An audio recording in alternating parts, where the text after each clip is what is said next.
नमस्कार प्रिय भारतवासियों, आज हमारे संत गुरु घासीदास शासकीय स्नातकोत्तर महाविद्यालय कुरुद में संविधान दिवस मनाया गया और हमें संविधान के बारे में बहुत कुछ जानकारी दी गई हमारे राष्ट्रीय सेवा योजना इकाई 1 के माध्यम के द्वारा। तो आज आप सभी को पुनः संविधान दिवस की हार्दिक शुभकामनाएं। जय हिंद, जय भारत, जय छत्तीसगढ़। भारत के संविधान का जो निर्माण है वो निर्माण काफ़ी रचनात्मक है और काफ़ी सोच समझकर इसलिए किया गया है क्योंकि हम डाइवर्सिटी में यूनिटी की बात करते हैं, विविधता में एकता की बात करते हैं। हमारे यहाँ हर कुछ किलोमीटर पे कभी संस्कृति बदलती है, कभी भाषा बदलती है, कभी बोली बदलती है, कभी परिवेश बदलता है, कभी सांस्कृतिक धरोहर भी बदल जाते हैं। तो इतनी ज़्यादा विविधता है, जाति धर्म सारे कुछ इतने अलग अलग से हैं, लेकिन फिर भी हम किसी एकता के सूत्र में बंधे हुए हैं। तो इस एकता के सूत्र में पिरो करके समस्त भारतीयों को एक साथ रखने के लिए जिस न्याय संगत संहिता की आवश्यकता थी उसको हम संविधान कहते हैं। और उस संविधान का निर्माण में ये भी बात ध्यान में रखी गई कि भारत के पड़ोसी राज्यों या अन्य राष्ट्रों में ऐसी कौन कौन सी विशेषता या खूबियां हैं जो हम भारतवासियों पे लागू हो सकती है।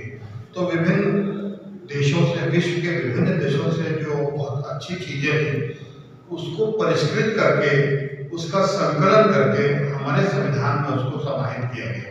ये कार्यक्रम काफी लंबा चला और संविधान निर्मात्री सभा के द्वारा इसको किया गया, जिसके जो अध्यक्ष थे वो डॉक्टर भीमराव अम्बेडकर थे। 26 नवंबर को ये अंगीकृत किया गया। पहले संविधान दिवस एक्चुअली संविधान दिवस नहीं था। 1930 में इसको कानून दिवस के रूप में मनाया जाता था, लेकिन 2015 में हमारे देश के प्रधानमंत्री डॉक्टर नरेंद्र मोदी जी ने इसको संविधान दिवस के रूप में निरूपित किया। तब से हम इसको संविधान दिवस के रूप में मना रहे हैं। और इस संविधान की संरचना होने के पश्चात जबकि कांग्रेस का लाहौर का जो अधिवेशन था उसमें पूर्ण स्वराज को जब एक मत से पारित किया गया, उसके बाद 26 नवंबर को ये 1949 में इसको अंगीकृत किया गया और 2 महीने के बाद इसको लागू किया गया 26 जनवरी में। तब उस दिन से भारत एक गणतंत्र राज्य बना, एक लोकतांत्रिक, एक प्रजातांत्रिक देश के रूप में विश्व पटल पर जाना गया। इस संविधान दिवस के आयोजन में हम सिर्फ इस बात की चर्चा नहीं करते, इस बात को महसूस नहीं करते कि संविधान में हमारे लिए क्या क्या प्रावधान किए गए, देश कैसे चलेगा, उसमें आपका क्या योगदान रहेगा, आपकी क्या सीमा रेखा होगी, आपकी क्या नैतिक जिम्मेदारी होगी, इन सारी चीजों का समावेश उस संविधान में किया गया। इस संविधान दिवस में जो कि आज 125वीं जयंती है डॉक्टर भीमराव अम्बेडकर की, उसको हम श्रद्धांजलि अर्पित करने के लिए 26 नवंबर को संविधान दिवस के रूप में मनाते हैं। तो अपने आप में यह दिवस बहुत सारी भावनाओं को समेटे हुए हमको जागृत करता है, प्रेरित करता है अपने कर्तव्यों के निर्वहन के लिए। तो यह हमारा एक नैतिक दायित्व बनता है कि हम अपने सामाजिक दायरे में या अपने प्रदेश में या अपने देश में किस तरीके से अपना योगदान दे सकते हैं। उस योगदान देने के लिए आपकी अपनी कुछ सीमाएं होंगी, उन सीमाओं की जानकारी संविधान में दी गई है। आपके नैतिक कर्तव्य भी दिए गए हैं और आपके नैतिक अधिकार भी उसमें अंगीकृत किए गए हैं। आपकी युवा पीढ़ी को ये आवश्यक है इस बात को जानना कि उनके क्या क्या अधिकार हैं, उनके मूलभूत अधिकार क्या है। इसी में राज्य के नीति निर्देशक तत्व भी आते हैं, जिसमें डायरेक्टिव पॉलिसीज हैं अपने युवाओं के लिए और अपने देशवासियों के लिए। उन सारी चीजों की जानकारी जब तक आप में नहीं होगी तब तक आप संविधान की पृष्ठभूमि को भी नहीं समझ सकते। संविधान की पृष्ठभूमि में हमेशा इस बात का उल्लेख किया गया है कि हम सभी भारतवासियों को एक दर्जा, एक समान, एक रूप में देखते हैं। मतलब यहाँ पर समानता का जो अधिकार है वो हम सब के लिए और वो सबसे महत्वपूर्ण अधिकार है। इसके अलावा और भी बहुत से अधिकार है, लेकिन इसमें किसी प्रकार का डिस्क्रिमिनेशन नहीं किया गया है कि ये इस वर्ग का है इसलिए इसका अधिकार कम है, ये एलिट क्लास का है इसलिए इसके अधिकार ज्यादा है। एक निम्नतर व्यक्ति और एक उच्चतर व्यक्ति, मतलब एक समाज की आखिरी कड़ी में और एक समाज के उच्चतम, चाहे वो राष्ट्रपति हो, उन सबको एक ही दर्जा दिया गया है। ये हमारे संविधान की सबसे बड़ी खूबसूरती है। इसलिए हमको अपने नैतिक दायित्वों के प्रति, अपनी जिम्मेदारियों के प्रति आगाह करने के लिए भी हम 26 नवंबर को संविधान दिवस मनाते हैं। तो आज के संविधान दिवस को हमें केवल दिवस के रूप में न लें, हम अपने संविधान को अच्छी तरीके से समझें। समय दर समय जैसी भी स्थिति हो, इन स्थितियों को हम अच्छी तरीके से महसूस करें और अपनी जिम्मेदारियों का निर्वहन करें। हम अपनी जिम्मेदारियों को यूजुअली दूसरों के ऊपर डाल देते हैं कि मेरे ऊपर नहीं हुआ है, ये तो उसका है, उसके मसले पे मैं क्यों करूँ, या हम अपने लिए वकालत शुरू कर देते हैं और दूसरों के लिए जजमेंट लगाने लगते हैं। ये नहीं होना चाहिए। आज के संविधान दिवस में आपको इस बात के लिए संकल्पित होना है कि अपने अधिकारों का उपयोग करते हुए आप समाज के विकास में अपना क्या योगदान दे सकते हैं, तभी इस संविधान दिवस की उपयोगिता और सार्थकता है। अदरवाइज ये सिर्फ एक दिवस ही है, इसके अलावा कुछ नहीं। मैं प्राचार्य होने के नाते आप सभी को इस बात की शुभकामनाएं संप्रेषित करता हूँ कि आप अपने संविधान को अच्छी तरीके से जानें, समझें और क्रियान्वित करें और अपने ऊपर उसका अनुसरण भी करें। और आगे आने वाले समय में जो कुछ भी स्थितियां बनेगी, उन स्थितियों में आपको बेहतर बनाने के लिए आपको कैसे अपने अधिकारों का इस्तेमाल करना है, इसके लिए आपको जागरूक होने की आवश्यकता है। Thank you so much.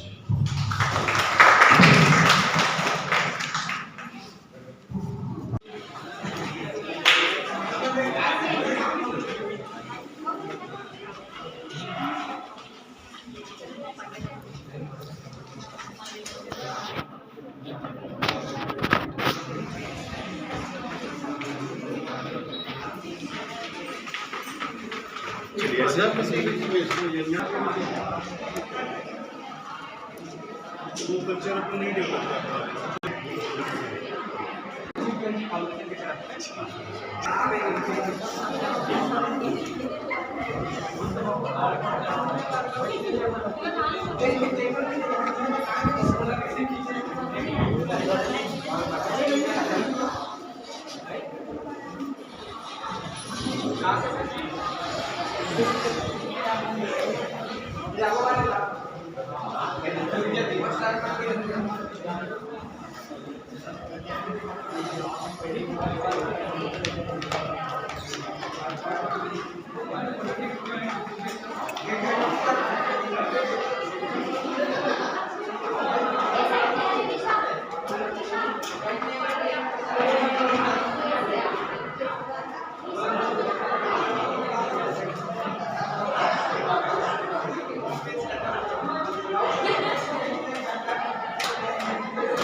मुझे पहले देख चुके हैं, कुछ लोग ही होंगे ऐसे जो पहली बार देखने वाले।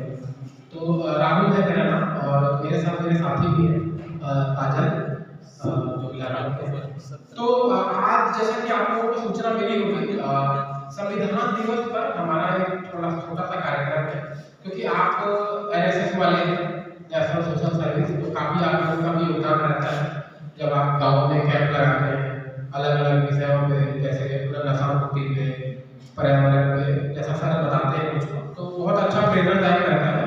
तो और हम कितना समाज को समझ पा रहे हैं उसको आधार मान के आज हमारा जो संविधान दिवस का जो तारीख है, जैसा कि सर ने बताया था कि 26 नवंबर 1949 को आज अर्पित किया गया और फिर इस दिवस को हम संविधान दिवस के रूप में जानते हैं। तो पोस्टर जो भी आप लोगों ने देखा लगे हुए थे, तो वो पोस्टर कैसे लगे मेरे को बस थोड़ा वो जानना था आप लोगों से, और कोई ऐसे पोस्टर जो आपको लगा कि इसको और पढ़ना चाहिए या दिल को छुआ, तो उसके बारे में थोड़ा मेरे को कोई भी बता सकते हैं कि पोस्टर्स आपको कैसे लगे, और कोई ऐसे पोस्टर्स थे जिनके बारे में आप और थोड़ा जानकारी लेना चाहेंगे। तो आप मेरे को थोड़ा उसके बारे में जब तक सामाजिक ढांचे में बुनियादी बदलाव नहीं होगा तब तक प्रगति से हम कुछ ज़्यादा हासिल नहीं कर सकेंगे। जाति की बुनियाद पर आप कोई राष्ट्र निर्माण नहीं कर सकेंगे। आप ना तो राष्ट्र का निर्माण कर सकेंगे ना नैतिकता का ही निर्माण कर पाएंगे। जाति की बुनियाद पर खड़े हर निर्माण में दरारें नहीं होगी और वह कभी पूर्ण नहीं होगा, नीचे जाएगा। 26 नवंबर 1949 को अधिकृत, अधिनियमित और आत्मर्पित किया। यह 26 जनवरी 1950 को पूर्ण रूप से संपूर्ण भारतवर्ष में लागू हुआ। कितने सदस्य थे, कितना समय लगा, इनकी अध्यक्षता में गठित हुई थी।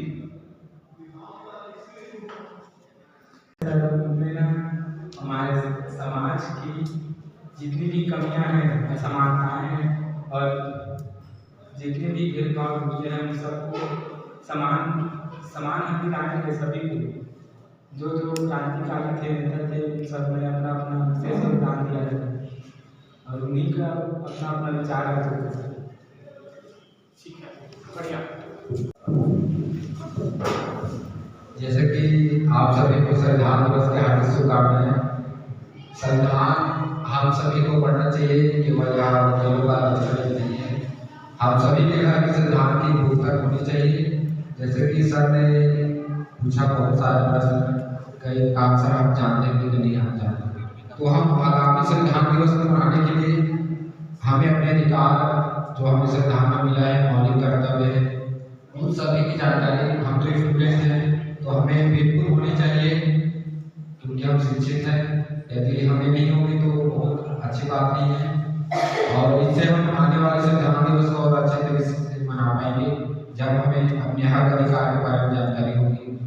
और कहते हैं कि मैं तुम्हारी हर मुकम्मल तकलीफों का जवाब हूँ, मुझे एक बार पढ़ना है भारत का संविधान। तो भारत का संविधान बहुत सारी समस्याओं का समाधान है यदि हम उसको सही से पढ़ेंगे तो। और हम सभी के पास हमारे घर पर संविधान होना चाहिए।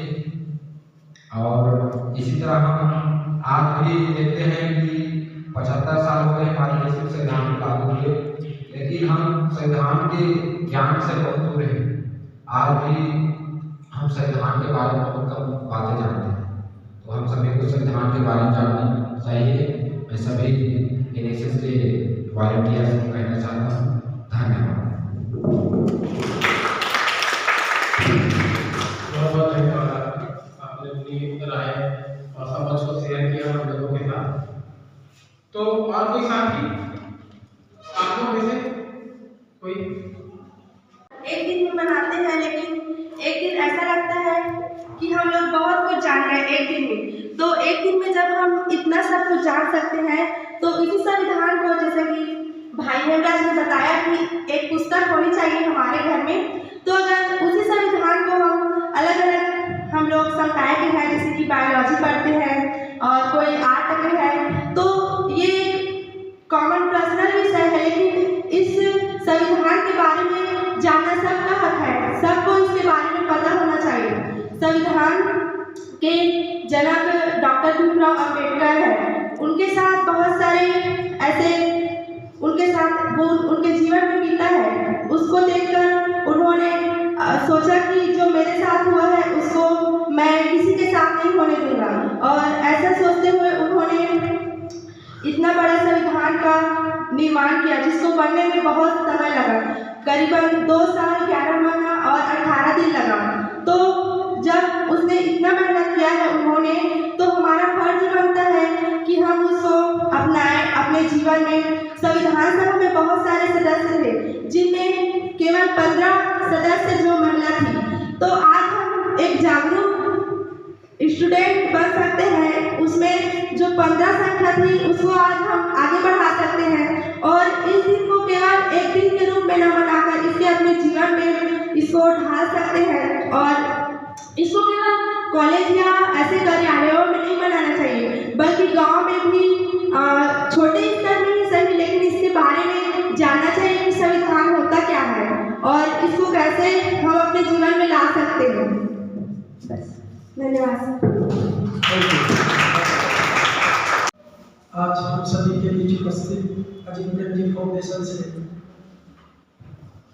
श्री राहुल सर जी, काजल मैडम जी और संविधान दिवस को सफल बनाने में अपनी महत्वपूर्ण भूमिका अदा करने वाले आप सभी राष्ट्रीय सेवा योजना के स्वयंसेवक 26 नवंबर 1949 को भारत का जो संविधान है वो अधिनियमित किया गया, पारित किया गया और अंगीकृत किया गया।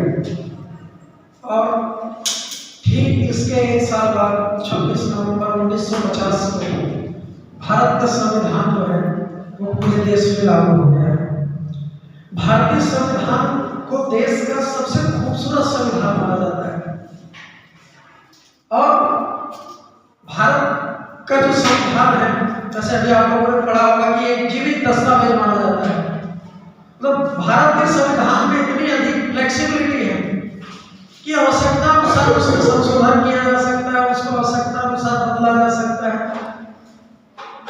शायद इतनी सुविधा तो है किसी अन्य देश के संविधान में नहीं। और सबसे महत्वपूर्ण बात यह है कि संविधान का यदि आप शाब्दिक अर्थ देखें तो संविधान का शाब्दिक अर्थ होता है संविधान विधान, अर्थात सभी के लिए समान कानून, सभी के लिए बराबर हक, सभी को बराबर अधिकार। ये भारतीय संविधान में निहित है। और भारतीय संविधान हमें हमारे नैतिक अधिकार के बारे में बताता है कि हमारे कौन से अधिकार है और अधिकार के साथ साथ वो हमें हमारे कर्तव्यों के बारे में भी आगाह करता है कि हम दूसरे के अधिकारों की रक्षा कैसे करें, हमारे कर्तव्य क्या होना चाहिए, हमारे अधिकार क्या होना चाहिए। इन चीजों का बहुत ही है ना सुंदर चित्रण मैं कहूँ वो आपको भारतीय संविधान में मिलेगा। इसलिए भारतीय संविधान को पढ़ने की आवश्यकता है। भारतीय संविधान को पे चिंतन करने मनन करने की आवश्यकता है, क्योंकि भारतीय संविधान ऐसे नहीं बना है। भारतीय संविधान को बनाने में देश के बहुत जो बड़े प्रमुख जो समाज सुधारक रहे हैं, देश के बड़े जो विद्वान स्तर के जो राष्ट्रीय नेता रहे हैं, जो लीडर रहे हैं, उन सभी की बड़ी भूमिका रही है देश के संविधान को बनाने में। इसलिए देश का जो संविधान है वो बहुत ही महत्वपूर्ण है। और मैं फिर से है ना राहुल सर को धन्यवाद देना चाहूँगा कि वो अपना समय निकाल करके हम सबके बीच आए। काजल मैडम को भी धन्यवाद देना चाहूँगा कि इस तरह के आयोजन से कहीं ना कहीं हमारे विद्यार्थियों को, स्वयं सेवकों को दिशा मिलती है। और आज का यह कार्यक्रम निश्चित रूप से सफल है और क्योंकि इससे हमारे स्वयं सेवकों को अपने अधिकारों और अपने कर्तव्यों की जानकारी हुई कि उनको कौन कौन से मौलिक अधिकार संविधान के द्वारा दिए गए हैं। बस इतना ही कहकर मैं अपनी वाणी को विराम देना चाहूँगा। बहुत धन्यवाद सर, बहुत धन्यवाद सर आपका। और सबसे ज्यादा धन्यवाद के पात्र हैं आप लोग। तो आप लोग के लिए ताली बजनी चाहिए एक बार। तो आगे और ऐसी जागरूकता अभियान में जुड़ेंगे और आगे एक और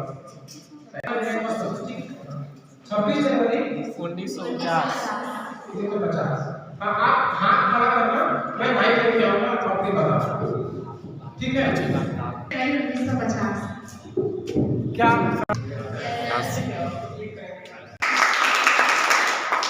आप देखेंगे, थोड़ा जानकारी भी यहाँ नीचे दिया गया है। 1950 में देश के पहले भारतीय गवर्नर जनरल चक्रवर्ती राजगोपालाचारी ये 26 जनवरी बृहस्पतिवार के दिन सुबह 10:18 पर भारत को एक संप्रभु लोकतांत्रिक गणराज्य घोषित किया। इसके बाद डॉक्टर राजेंद्र प्रसाद को भारतीय गणतंत्र के पहले राष्ट्रपति के रूप में शपथ दिलाई गई। तो ये थोड़ी जानकारी थी। अगले सवाल में करें। अगला सवाल आपकी स्क्रीन पर है। भारतीय संविधान बनने में कुल कितने समय लगे? इसको देने का उसको दूंगा आप।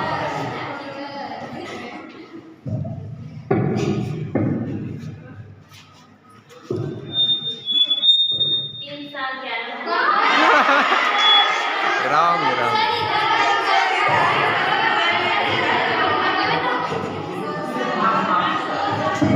दो साल 11 महीने।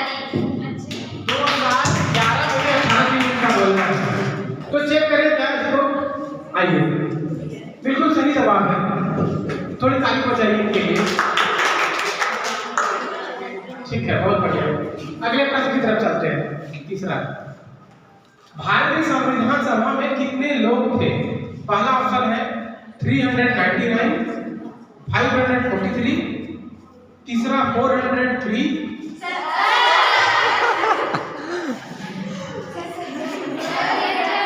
ठीक है, क्या आप समझ में ठीक है, आइए उत्तर देंगे। बढ़िया, ताली बजाइए। भारत का संविधान पहली बार, ठीक है, आगे बढ़ते हैं। भारतीय संविधान सभा में कितनी महिलाएं थी? इसको डेट फाइंड हो जाए। चलिए आप रखिए। 15। और कुछ इसमें ऐड करेंगे क्या? ग्रुप में ऐड करेंगे। ये समझ में आप इसके उत्तर से देख लेते हैं एक बार। बहुत बढ़िया, ताली बजाइए। क्लिक करेंगे आगे। हाँ, आप देखेंगे यहाँ पे एक क्वेश्चन थोड़ा पड़ेगा। हम देखेंगे कि संविधान सभा में 299 सदस्य थे, जिनमें सिर्फ 15 महिलाएं थी, लेकिन उन्होंने एक ऐसे भारत की वकालत की जिसमें दोनों लिंगों की छाप हो। तो क्या आपको लगता है इतना कम नंबर सदस्यता में उस टाइम पे महिलाओं का भागीदारी ज्यादा नहीं हो पाया? क्या कारण रहे होंगे? कोई गेस कर पाएंगे? भेदभाव का भी, हाँ, तो ऑप्शन 7 बोलना है। ग्रुप बी के का बोलना है 7 है। 11 पढ़ते हैं कैसे 11? आप देखेंगे 42वें संशोधन अधिनियम 1976 के माध्यम से मौलिक कर्तव्यों का समावेशन किया गया है। जैसे कि आप देखेंगे अनुच्छेद 51A के तहत वर्णित 11 मौलिक कर्तव्य हैं, जिनमें से 10 को 42वें संशोधन के माध्यम से जोड़ा गया है, जबकि 11वें मौलिक कर्तव्य को वर्ष 2002 में 86वें संविधान संशोधन के जरिए संविधान में शामिल किया गया है। ठीक है, तो थोड़ा सा थोड़ा कौन थे? ऑप्शन है, ऑप्शन पहला, दूसरा, तीसरा, चौथा। ग्रुप ए की तरफ से हाथ नहीं उठाया, ग्रुप बी की तरफ से हाथ नहीं उठाया।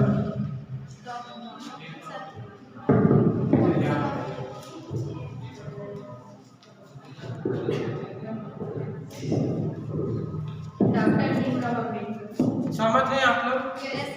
चलिए देखते हैं उत्तर। बढ़िया। तो अक्सर अम्बेडकर के पर्याय के रूप में देखा जाता है, उन्हें अक्सर भारतीय संविधान के जनक के रूप में संदर्भित किया जाता है। ठीक है, आगे बढ़ते हैं।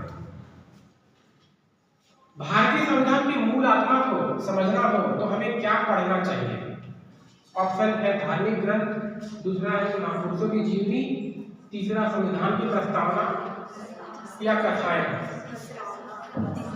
भारत की प्रस्तावना। आप बताइए एक बार। भारत की प्रस्तावना। नहीं, संविधान की प्रस्तावना। गलती हो गई सर। साथ में कैमरा भी लिए हुए थे। अच्छा, बढ़िया। संविधान की किसी ग्रुप में नहीं थे। गलती हो गई। एक तरह से संविधान की आत्मा है, उसका सात तत्व है, और जो बातें प्रस्तावना के अनुरूप नहीं है उन्हें मोटो तौर पर संविधान की मूल भावना के प्रतिकूल माना जाता है। Yes sir. ठीक है, यहाँ तो गौर से देखिएगा, इस चित्र में किस संवैधानिक मूल्य का हनन हो रहा है? छोटी जाति थोड़ा हाथ बड़ा करेंगे, आराम से चेयर कीजिए, सभी साथी तो एक दूसरे को जानते ही हैं। सर, इस चित्र को देख के ऐसा लग रहा है कि वो लड़की छोटी जाति की होगी या नीच जाति की होगी, जिसे अलग से बैठा के पढ़ाया जा रहा है। सेम ऐसे ही डॉक्टर भीमराव अम्बेडकर जी के साथ भी ऐसा ही हुआ था। ठीक है, बहुत बढ़िया। और कोई राय आपके तरफ से? आप लोग कुछ इसमें जोड़ना चाहेंगे, कुछ अलग नजरिया इसमें? जरूरी नहीं है, उनका अपना इसमें था, तो हम लोग और भी देखेंगे। इस चित्र में सामाजिक न्याय, अवसर की समानता और व्यक्ति की गरिमा जैसे संवैधानिक मूल्यों का हनन हो रहा है जहां एक छात्रा को अन्य विद्यार्थियों से अलग बैठाया गया है। अगर छात्रा को जाति, धर्म और लिंग के आधार पर अलग बैठाया गया है तो यह मौलिक अधिकारों का हनन है। जबकि भारतीय संविधान के भाग 3 में भारतीय नागरिकों को मौलिक अधिकार के रूप में समानता का अधिकार दिया गया है। तो इस चित्र में साफ साफ हमें दिखाई दिया, साथ साथ नीचे वाला लाइन भी हम देख सकते हैं कि संविधान 86वां संशोधन अधिनियम 2002 के अनुसार अनुच्छेद 21 में 6 से 14 वर्ष के बच्चों को मुफ्त और अनिवार्य शिक्षा का अधिकार है। RTE अधिनियम 2009। तो इसके बारे में पता आपको होगा, राइट टू एजुकेशन एक्ट।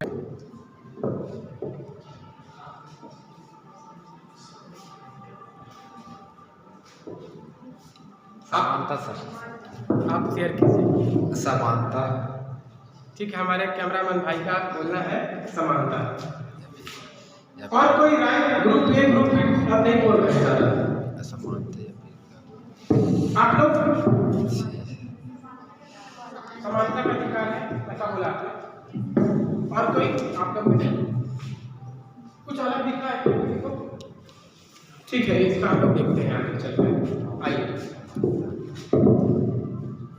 तो आप देखेंगे प्रस्तावना में उल्लेखित अवसर को समता, व्यक्ति की गरिमा और सामाजिक, आर्थिक और राजनीतिक न्याय जैसे मूल्यों को दर्शाता है।